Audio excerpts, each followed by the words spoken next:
For people who want to know what is the KeithAndrewNetwork, the whole point of my talk show is to show you that even with having a learning disability, I can still amount to something. And at the same time, I'm able to turn myself into an example for people out there dealing with any types of learning disabilities and disabilities to never give up and prove people wrong. Prove to them that labels do not dictate who you are and who you're going to be, to prove them. Stand out to something. Hi, I'm Lizzie Ritteler. I was just interviewed by Keith Andrew. We had a great time talking, and it's definitely a phenomenal interview. Ladies and gentlemen, you're watching the KeithAndrewNetwork. That is right, the one and only KeithAndrewNetwork. It is episode 941. I'm here with professional actress Lizzie Ritteler. Welcome to the KeithAndrewNetwork. Thank you for having me. No, the honor's all mine. First thing I want to say for our fans and listeners, if you're watching on YouTube, make sure to hit the like, subscribe, comment, and anything you leave in a comment, if it's positive, will be read on the KeithAndrewNetwork. So if you're watching on YouTube, like, comment, share. Our goals for each of our episodes are 100 and more views. If you're watching on LinkedIn, make sure to subscribe to the Facebook fan page. We do have a Facebook fan page, and we do have a LinkedIn fan page.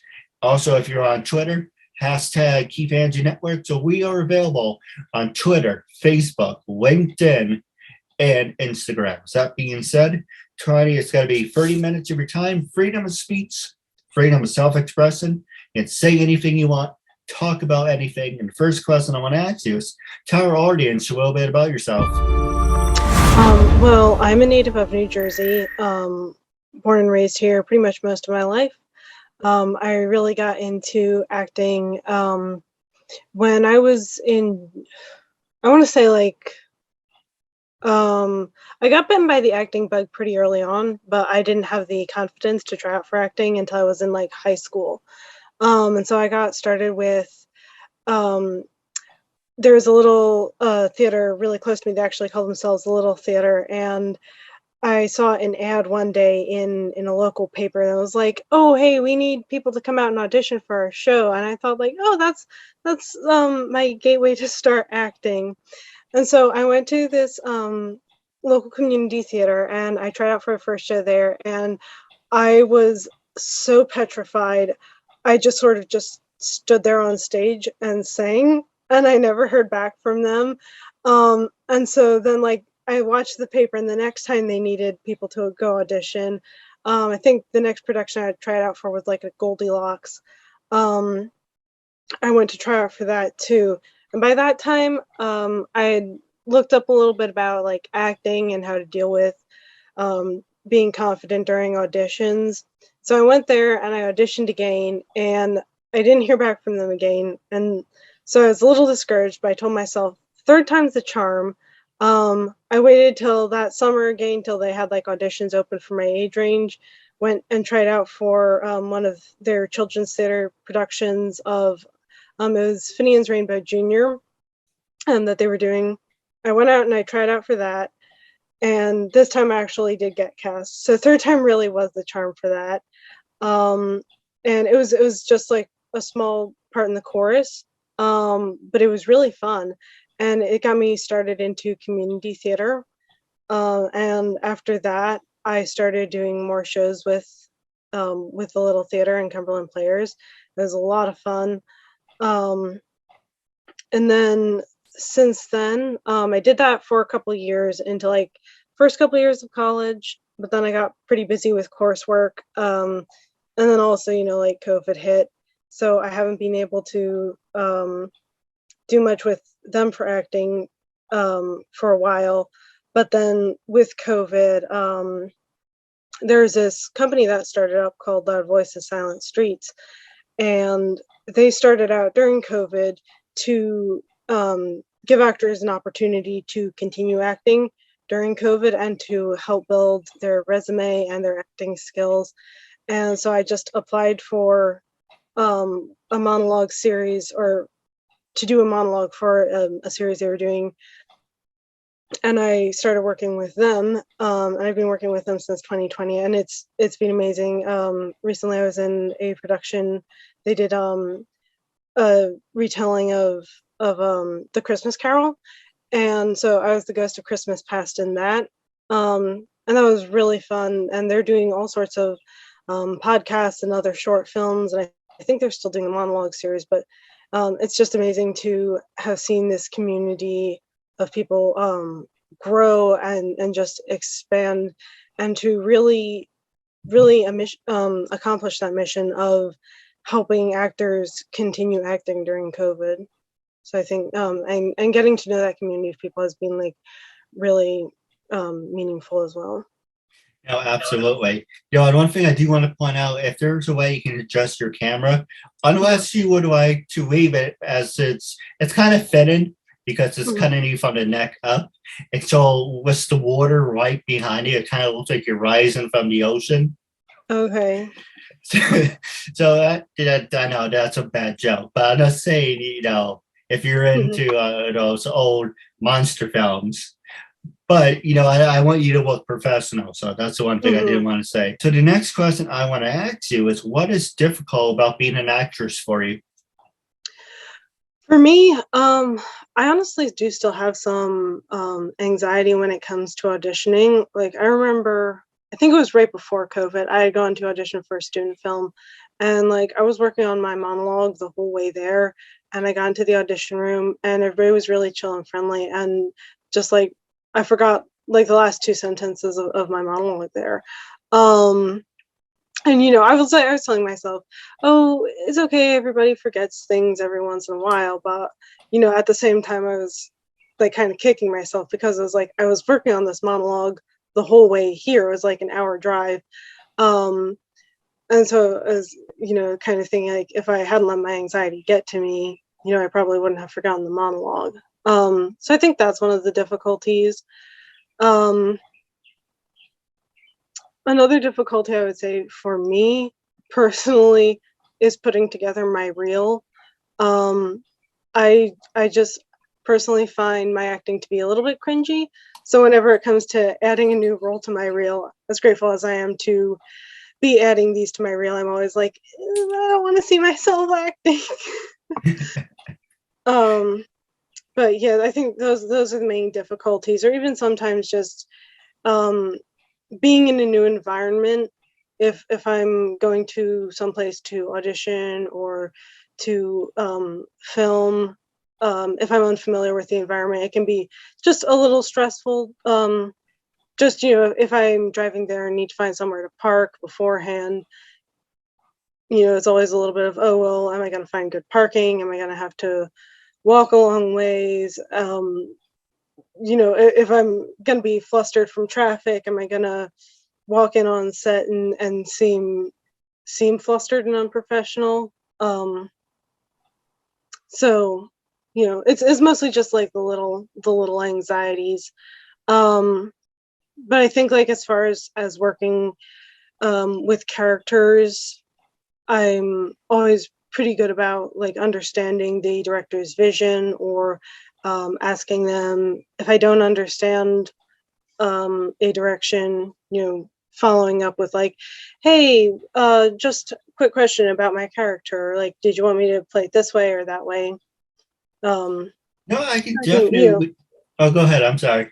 I was just gonna say, I think it's important for me to always build that rapport with the director, so that they understand that I'm trying to portray a character as well as I can, and really trying to understand where the character is and where the character needs to go.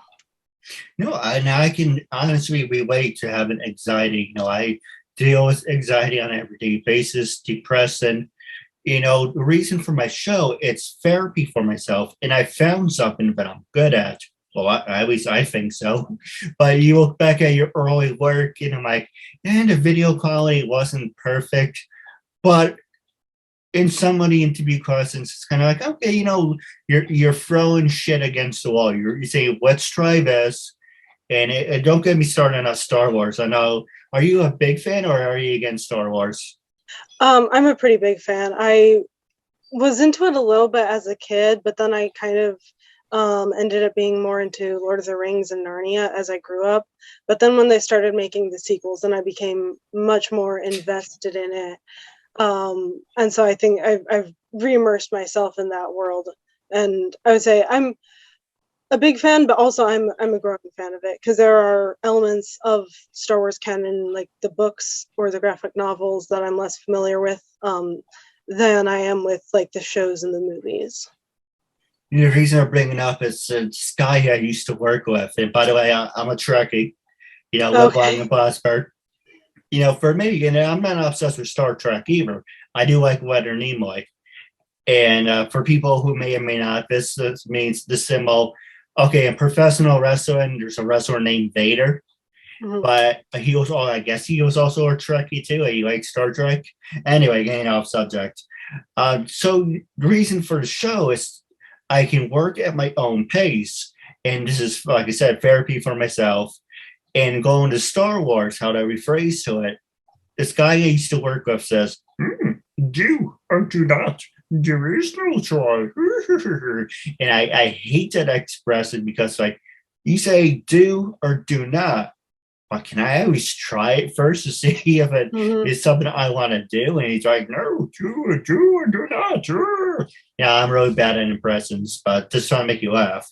But the other one I want to ask you, if who, and this is one of the questions that I should have asked you in the beginning, who inspired you the most to become an actress?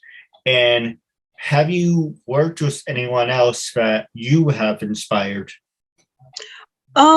I think as far as inspiration goes, I would say it's kind of twofold. Like, I really remember the first time when I realized that I wanted to get into acting, and like the memory is so strong. I remember the exact date. It was New Year's Eve 2010. That's how I was like 11 at this point. Like I said, the acting bug hit me early. And my dad had taken my siblings and me to go see The Voyage of the Dawn Treader. And I remember at some point during that movie thinking like Lucy in the movie was this really strong female lead character, and I was like, oh well, if she can be an actress, then I could be an actress too because I really like entertaining and telling stories. And so I would say the actress who played Lucy, I think her name is like Georgie Henley. She was big inspiration for me. And then also I would say another big inspiration was one of the actors from the Hobbit film series was Lee Pace, and he plays King Thranduil in the film series. And I just remember thinking like Thranduil was such a small character in the book, but the way they developed his character in the movie, and then the way this actor portrayed him in such an impressive way, it really made King Thranduil stand out as one of the most memorable characters to me in that film. And so he was also an inspiration to me to just like perform and be memorable. And then I would say as far as inspiring people go, I haven't had anybody personally tell me that I have inspired them. I would like to think, that maybe there are some people I have inspired. But I would say in community theater, we are a very close, tight-knit group of people. So there is a lot of mutual admiration and respect and inspiration that goes around. No, absolutely. Now, the next one I want to ask you is, how do you know when you delivered a high quality performance? To me, again, having been in community theater a lot, it depends on audience reaction. So one of my favorite genres to perform in community theater is children's theater. And so usually those are very physical comedy based performances. And so I know that I've delivered a good performance with those if I'm doing something that I think is funny and then the audience responds to it appropriately. For example, I would say there was one play where I got to throw a cup of water in one of my co-stars' faces, and the director was like, "Oh, well, we're actually going to have water in this cup because if we just pantomime it, it won't be as funny." And so every time I would go to throw the cup of water in my co-star's face during the performance, I would have to like run backstage really quickly because I was about to start laughing. But then like as I was leaving stage, I could hear the audience laugh as well. So like I knew that, we had played the scene well and that it was delivered well. Absolutely. And the next one I want to ask you is what are some of the biggest obstacles you ever had to face and overcome? Um, I think again, probably a lot of it is my own anxieties, because sometimes, and aside from just like anxiety when I get to an audition, like if I'm scrolling through backstage and I'll see roles, even if I fit like all the physical requirements or like the distance requirements or things like that, I'll kind of look at it and think like, well, you know, maybe this isn't something I can perform so great, so then I'll kind of disqualify myself before I've even bothered to apply. And so I think that's probably like I'm my own biggest obstacle sometimes. It's just like telling myself I can't do it when I should actually be telling myself that I can do it. And if the casting director sees my reel and they like it, then they'll reach out and say something. But I shouldn't just stop myself from applying because I'm trying to read their mind or something like that. You actually you're actually preaching to the choir because I always say you are your own worst enemy. And that's something I deal with on an everyday basis. I listen to motivational speeches. Recently The Undertaker, I'm a big wrestling fan. He was inducted into the Hall of Fame and I was listening to what he was saying. I watched promos with The Rock, I got fired up.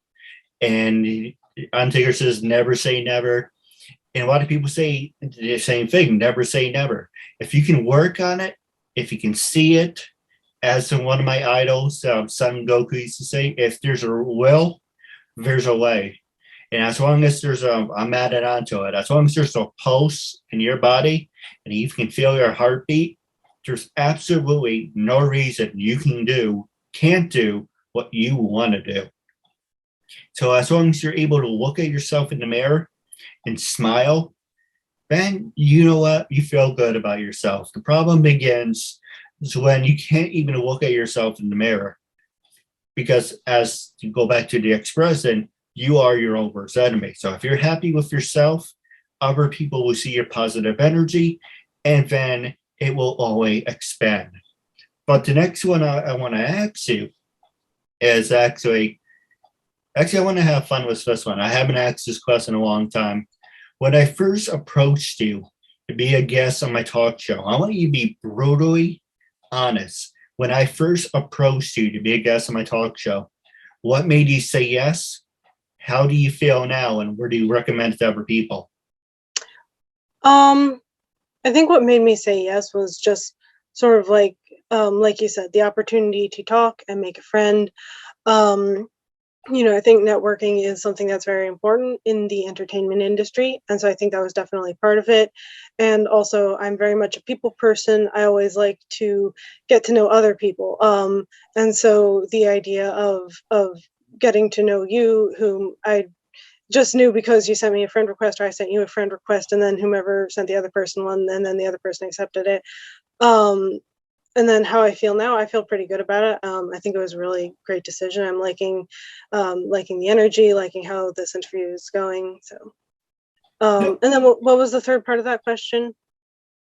Actually, I actually forgot because I was so excited about what you were saying. I actually Okay. forgot what it was. So, but the other part I want to ask you is for people who want to follow in your footsteps, how that relates to me is someone says, my son and my daughter has disabilities. How can they follow your footsteps? First off, don't follow in my footsteps because I made so many tracks, you'd be going crazy trying to find the right direction. But if you want to use me for an inspiration, absolutely. But I want you not to be like me. I want you to be better than me. Set your standards higher. Keith is doing this. Well, how can I make it 10 times bigger? So for you, for people with disabilities, how would you describe following in your footsteps, and do you think you are a beacon of inspiration? I would actually very much agree with you that it isn't so much about following in my footsteps as it is just like looking at me and seeing what I can do better, or what they can do better than I did. Um, and I would say, as far as that goes, how people could follow in my footsteps is just to put yourself out there, and again, um, to me, community theater was the sort of, if you want to say, like, gateway drug into acting. But it taught me a lot of valuable lessons about, confidence and making friends within acting community, and it's very low stakes. So if somebody wants to try out, acting, they aren't sure maybe if they really want to do it, or if it's just something they might be interested in more as a hobby. They don't have to move to LA right away and try to get an agent and then do a commercial and then be like, oh, maybe not. But like, definitely try to get involved in community theater. I would say look into different books or classes on acting. Those can be invaluable. And then I would also say, even look into what they can do as far as remote work goes. Because again, with COVID, there are a lot of people now who are doing more remote work, or remote theater even, or like the company Loud Voices Silent Streets, that I currently work with, or people do their own shows, and really make their own paths. And so in a sense, they can sort of follow in my footsteps or take me for inspiration, if they want, but at the same time, they can go and do it in their own way. No, absolutely. The last one I want to ask you is social media. Can social media make you or break you? And how can our fans and listeners get in touch with you? So they can get in touch with me. I have an Instagram. That's Lizzie Ritteler 00. I'm also Lizzie Ritteler on Facebook. Those are my main two social medias. Honestly, I need to get better with both of those. Oh, I do have a YouTube channel. I always forget about that one. It's also Lizzie Ritteler. I just post videos of me playing the harp there, but I'm actively trying to make all of those better. So they hopefully will become more active in the future. No, absolutely. The one thing I would recommend is LinkedIn. The more recommendations you have, the better.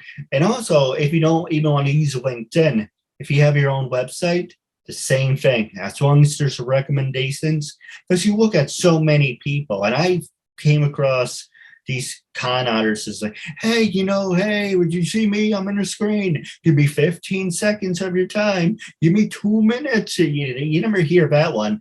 Give me 2 minutes of your time. That, by the way, that one's mine. So the same. But you never hear anyone say, give me 2 minutes, give me 15 seconds. And you're like, oh, we want to be featured on CNN, Fox News, all these other BSs. And they're like, okay, let's humor them. And at the end, right to the point, $15,000, $2,000, $800. And it's kind of like, why am I paying you when I'm not making money?